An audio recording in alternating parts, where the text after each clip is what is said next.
Сәлеметсіңдер ме, балалар? Бүгінгі тақырып кел қайталайық. Давайте повторим. Бірінші тапсырма. Суретке қара.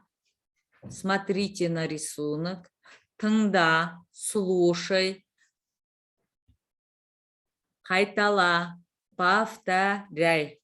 Сәлем. Сәлем. Сенің атың кім? Как тебя зовут? Менің атым Жұлдыз. Меня зовут Жұлдыз. Бұл кім? Это кто? Бұл менің анам.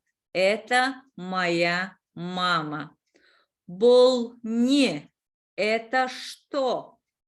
Бұл текше. Это кубик. Маған доп берші. Дай мне мяч. Мне, ал, вот, возьми. Сенде неше қалам бар? У тебя сколько ручек? Менде 3 қалам бар. У меня 3 ручки.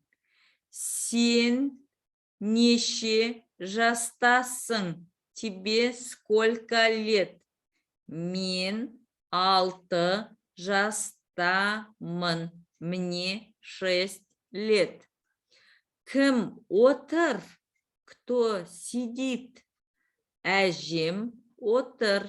Бабушка сидит. Кім тұр? Кто стоит? Атам тұр. Дедушка стоит. Балалар, суретке қарап, аудиозаписті тыңдап, бірнеше рет қайталауларыңа болады. Дети, вы можете смотреть на рисунки и повторять дома. Сау болыңдар. До свидания.